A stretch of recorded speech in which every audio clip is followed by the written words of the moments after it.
solidaire, on va s'entraider, on va être complices et on va partager. Oui, quand il y a eu cet incendie, il y a tout de suite eu une grande solidarité de tous les agriculteurs du coin qui sont venus en nombre très important avec leurs tracteurs ou en voiture pour aider à lutter contre l'incendie. Donc certains ont arrosé autour des bâtiments, d'autres ont passé des outils de travail du sol pour essayer de couper le feu dans les parcelles. Sans cette solidarité, le feu, il serait allé sur des kilomètres et des kilomètres. Bonjour, moi c'est Noël Lamberton, je suis élève de première CGEA à la MFR de Saint-Loup. Je suis là pour vous présenter le projet qu'on va mener. Notre moniteur, Monsieur Bernardo, nous a trouvé un projet de replanter les haies de Gourget qui ont brûlé suite à l'incendie qu'il y a eu l'année dernière. Cet incendie a été déclaré suite à un broyage sous de fortes chaleurs. Notre sorte d'association porte le nom de Replantons Gourget. Quel est l'objectif que vous vous donnez sur la présence d'une haie dans vos parcelles ? Ça, c'est vous qui le définissez. Une fois que vous avez défini ça, vous allez organiser vos plantations et le choix de vos essences. Ce projet il correspond parfaitement à notre thème nature et solidarité. Donc pour le mener à bien, nous avons créé une mini-association qui possède un bureau et 4 comités différents. Un pour l'activité pratique, un pour la replantation, un autre pour un repas organisé avec tous nos partenaires, un autre comité qui va s'occuper de la communication, donc chercher les sponsors, les partenaires et faire parler du projet. Et pour finir, sur un milieu artistique, il y a l'exposition photo. Suite à cet incendie, de nombreuses haies ont cramé sur un périmètre de environ 150 hectares. Des arbres et des petits buissons qui servaient à faire de l'ombre pour les animaux, vu qu'on est sur un secteur d'élevage. Sur ces 150 hectares, il y a 3 fermes touchées. On travaille sur principalement 2 fermes. Alors, notre projet il va durer pour nous 1 an. Et on va relayer avec les autres premières, les secondes, ceux qui sont actuellement en seconde. Le but c'est de replanter la totalité de ce qui a brûlé. Donc pour ce projet, nous allons faire un repas solidaire pour remercier toutes les personnes qui se sont investies dans le déroulement du projet solidaire. Donc toutes les associations, la mairie, comme on va changer le paysage, les agriculteurs, Monsieur David et Monsieur Nettier, et les producteurs locaux, ainsi que les différents organismes tels que la Fédé de chasse, Bocage Pays Branché, Prime Haie, la Chambre d'agriculture et la MFR de Saint-Loup, pour tous les cours qu'on a fait, ainsi que les bénévoles. Du coup, moi je suis Julien, trésorier on va dire de l'association. On va présenter un devis aux 2 agriculteurs pour ce que ça va leur coûter de replanter, donc le prix des plants d'arbres, de ce qu'on va mettre avec les arbres, donc les petits buissons. Et du coup, on va devoir leur apporter ça. Quand la bagarre entre les assurances, pour savoir qui c'est qui sera en cause, sera finie et qu'ils auront enfin trouvé des fonds, mais vont pouvoir acheter leurs plants et tout, et on pourra planter. Je suis l'ex-salle du comité de photo pour sensibiliser les gens sur l'importance du paysage des haies de notre région d'élevage. On a décidé de présenter de manière artistique le projet par une expo photo itinérante sur Gourget, les écoles, la mairie et la MFR de Saint-Loup. Et après aux alentours. Je suis en apprentissage dans la Vendée. Mon patron n'a pas forcément de haies, mais il en replante beaucoup. Ça me sensibilise sur l'importance. Vu qu'il y a des haies qui sont nouvelles, on voit il y a beaucoup plus d'animaux qui viennent. Après on peut faire du bois, et puis c'est mieux pour la nature. En tant que membre de la communication, je vais vous présenter les moyens mis en œuvre pour aller chercher les acteurs qui nous aideront pour le projet. Nous sommes déplacés sur le lieu de l'incendie, donc pour constater les dégâts réalisés sur les haies. Après, on a contacté le maire, on a envoyé un mail. La fédération de chasse doit venir nous voir pour qu'on lui explique le projet et comment on va le mettre en œuvre. Dans un second temps, on va essayer de contacter d'autres organismes pour essayer de faire parler un peu plus le projet et d'avoir d'autres aides, pas seulement financières, mais d'avoir des aides peut-être humaines. Je m'appelle Léonie Voisin, je suis en apprentissage chez Guillaume Marigeau à Zelbourlet, en élevage de chèvres et transformation de fromagère. On est en agriculture biologique. L'année dernière, ils ont replanté quasiment 14 km de haies. Tout ça pour l'abri des chèvres quand elles vont au pâturage.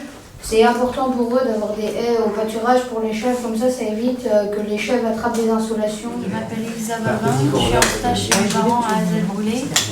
Et les haies, ça apporte l'ombre pour les animaux. Puis nous, on trouve que les haies, ça absorbe beaucoup d'eau. Moi, c'est Kélia, je suis en stage chez Hervé Gilbert à Saint-Vincent, dans la Vienne. Et par chez nous, il n'y a pas beaucoup de haies, parce qu'on n'est pas une région d'élevage, on est dans la plaine. Alors moi c'est Maxime, donc, je suis en apprentissage chez Bruno Fournier, au GAEC de Sansac à Bouly-sur-Sonnette en Charente. Alors en Charente, c'est une région céréalière, donc on n'a aucune haie. Chez nous c'est que des bois.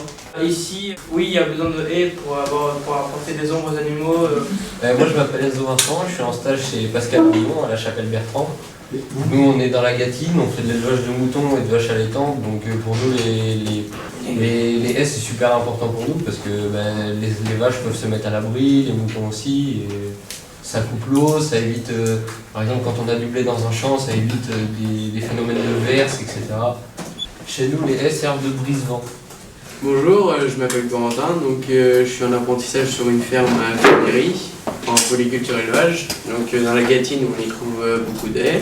L'année dernière, les élèves de terminale GMNF de l'AMFR de Saint-Loup, ils ont participé à la rénovation du lavoir à Fénéry et ils ont appris aux petits jeunes de l'école à participer à ce projet ainsi que à la mobilisation de la solidarité et tout ce qui suit. Et je trouvais ça vachement important parce que plus tard dans leur avenir, ça fait toujours une bonne expérience dans leur vie. J'ai envie de mettre en œuvre dans notre projet de la solidarité, qui vont mettre de la valeur humaine dans le projet, de l'entraide, de la complicité ainsi que du partage. Et au final, on va faire de la transmission d'informations pour tous les jeunes. Je m'appelle Quentin Touché, j'ai 16 ans, je suis en stage à l'ERL Maupetit à Collonges-Forcet, une exploitation en polyculture élevage et céréales avec une SAU de 260 hectares. Je trouve bien le fait de replanter des haies, ça nous apportera l'expérience nécessaire si un jour on a besoin de le refaire plus tard. Et puis ça peut quand même abriter pas mal de faune, notamment les insectes, les petits oiseaux, tout ça, qui peut être bon pour nos cultures. Je m'appelle Laurie Partenay, je suis en stage chez Anthony Ecal à Lille-Goutte. Pour moi, la replantation des haies, ça compte parce que dans notre métier, on en a besoin. Alors, je m'appelle Joanne Bedoué, je suis au stage au Saveur du Sautreau à Neuilly-les-Aubiers. Nous, on est en région bocage. Donc les haies, c'est très important parce que ça sert de barrière naturelle pour les vaches. Et ça sert aussi de brise-vent au niveau céréales. Je me présente, je m'appelle Mathis Diné, je suis en stage à Saint-Clair chez Charlie Rambaud, un GAEC de la Grotte. Ils sont en élevage, ils ont 250 chèvres et 90 vaches à viande, de la limousine. C'est une fierté d'aider des éleveurs qui ont eu les haies où elles ont cramé. Je m'appelle Jade Gauthier, je suis en stage chez Doudou à Verluy. Je trouve que c'est important les haies pour les animaux, ça amène de l'humidité pour les céréales. Je m'appelle Émile Pinot, je suis en stage chez Florent Liattard, en Vendée. Et je trouve ça bien de partager notre projet avec les plus jeunes. Bonjour, je m'appelle Trévi, je suis en stage à l'ERL de Venise dans la Vienne. Et dans la Vienne, il n'y a pas beaucoup de haies, c'est pour ça que j'ai envie de replanter une haie. Et notamment pour abriter de la faune. Moi j'ai voulu replanter des haies suite à un gros incendie qu'il y a eu sur les parcelles de ma ferme à l'été 2022.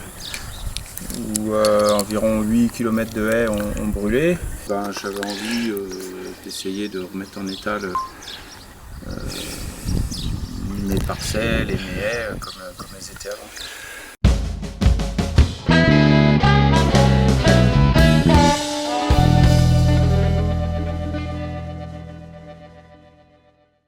Il faut mesurer, dire voilà, on en met tous les combien. Ils ont qu'à faire un plan. Les piquets sont tous les 2,50 m. Après, est-ce qu'à mettre un entre chaque piquet? Il faut sauter 2 piquets.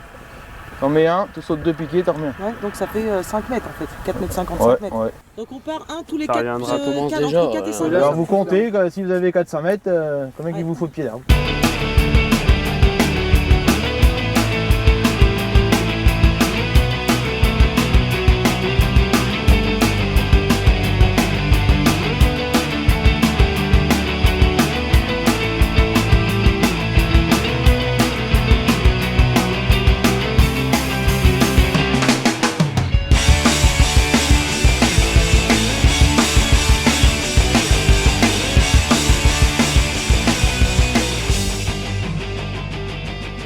que vous avez prévu de faire du pralin? Peut-être mieux de la bouse de vache, c'est mieux. Bah, ça dépend du volume de plantes que tu as. Mais là, vu qu'il y a 2 équipes, ouais, je pense qu'il va falloir quand même un petit peu. Ouais. Alors dites-moi ce que vous faites là, les gars. Là, on fera un tiers de terre, un tiers d'eau et un tiers de bouse de vache pour faire une sorte d'engrais pour quand on va mettre les plants d'arbres en terre. On va tremper les racines dedans. Comme ça va les enrober. Ça va leur faire un peu de l'engrais disponible.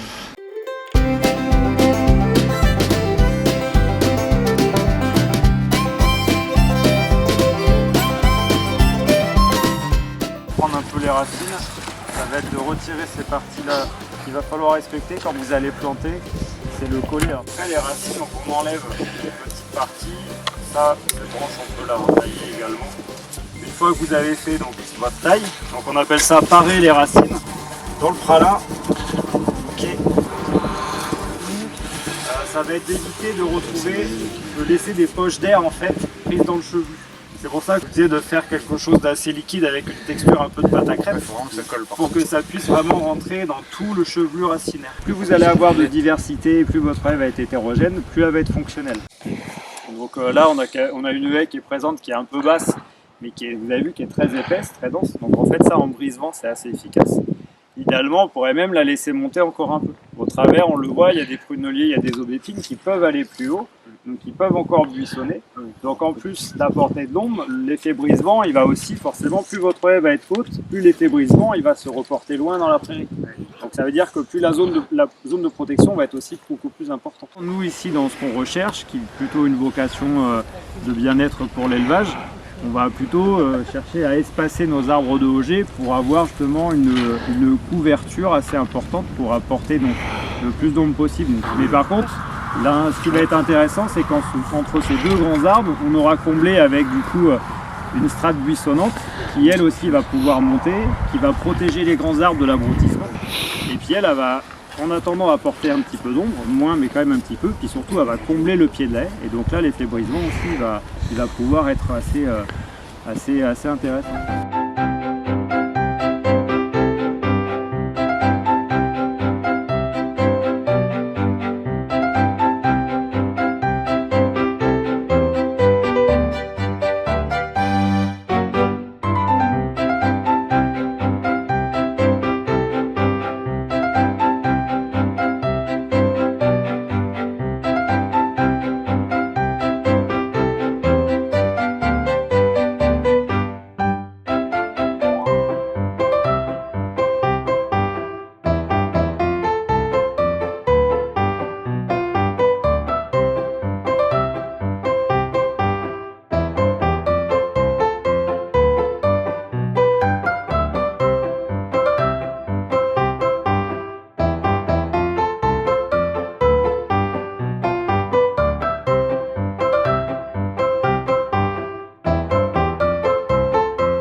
Ouais, les haies pour moi c'est important, d'abord pour mon activité d'élevage.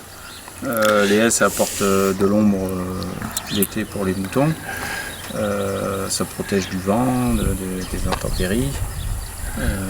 Donc déjà pour ça c'est important. Après de travailler dans un cadre paysager agréable, et donc quand il y a des haies c'est quand même aussi bien.